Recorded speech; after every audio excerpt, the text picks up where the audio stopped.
സച്ചിയേട്ടൻ മഹേഷ് ചേട്ടനോടൊപ്പം ഉണ്ടെന്നും അദ്ദേഹം എന്നെ നേരിട്ട് വിളിച്ചാൽ മാത്രമേ ഞാൻ സംസാരിക്കൂ എന്നും ദേവുവിനോട് പറയുന്ന രേവതിയെ കാണിച്ചാണ് എപ്പിസോഡ് ആരംഭിക്കുന്നത്. തുടർന്ന് മഹേഷ് വീണ്ടും വിളിച്ചെങ്കിലും രേവതി ഫോൺ എടുക്കാതെ വരുന്നു.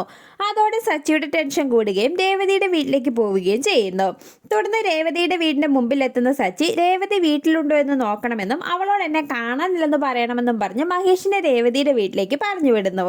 ശേഷം രേവതിയുടെ വീട്ടിലെത്തുന്ന മഹേഷ് ഞാൻ രേവതിനെ ഒരുപാട് പ്രാവശ്യം വിളിച്ചിരുന്നുവെന്നും സച്ചിയെ കാണാനില്ലെന്നും പറഞ്ഞ് രേവതിയുടെ മുമ്പിൽ നിന്ന് കരയുന്നു. ഇത് കേട്ട് ലക്ഷ്മിയമ്മ ടെൻഷൻ അടിക്കുന്നു. ശേഷം സച്ചിയേട്ടൻ ഇവിടെ ഉണ്ടെന്നും ഭക്ഷണം കഴിച്ചിട്ട് മുറിയിൽ കിടന്നുറങ്ങുകയാണെന്നും രേവതി പറയുന്നു. ഇത് കേട്ട് മഹേഷ് ഞെട്ടിപ്പോകുന്നു. തുടർന്ന് സച്ചി അവിടെ കിടന്നുറങ്ങട്ടെ എന്ന് പറഞ്ഞ് മഹേഷ് അവിടെ നിന്നും പോകുന്നു.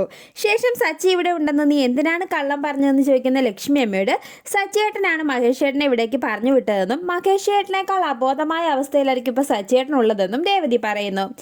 പിന്നീട് സച്ചിയുടെ അടുത്തെത്തുന്ന മഹേഷ് സച്ചിയെ കാണാനില്ലെന്ന് ഞാൻ പറഞ്ഞപ്പോൾ നീ വീട്ടിൽ കിടന്ന് ഉറങ്ങുന്നുണ്ടെന്ന് രേവതി പറഞ്ഞുവെന്ന് മഹേഷ് പറയുമ്പോൾ സച്ചി ഞെട്ടിപ്പോവുകയും അവൾ ജീവനോടെ ഉണ്ടല്ലോ അത് മതിയെന്നും പറയുന്നു. ഇതേസമയം അവിടെ എത്തുന്ന രേവതി ഇതെല്ലാം ഒളിഞ്ഞു നിന്ന് കേൾക്കുകയും സന്തോഷിക്കുകയും ചെയ്യുന്നു. പിന്നീട് രേവതിയെ പറ്റി ഓർത്ത് വിഷമിക്കുന്ന രവീന്ദ്രനോട് ചന്ദ്രമതി ദേഷ്യപ്പെടുന്നു. ഇതേസമയം കുടിച്ച് ലക്കുകെട്ട് വീട്ടിലെത്തുന്ന സച്ചി എനിക്കൊന്നും സഹിക്കാൻ പറ്റുന്നില്ലെന്ന് പറഞ്ഞ് അച്ഛനെ കെട്ടിപ്പിടിച്ച് കരയുന്നു. തുടർന്ന് റെസ്റ്റോറൻറ്റിൽ ചെന്ന് ശ്രീകാന്തിനെ തല്ലിയ വിവരം സച്ചി രവീന്ദ്രനോട് പറയുമ്പോൾ ചന്ദ്രമതി സച്ചിയോട് ദേഷ്യപ്പെടുന്നു.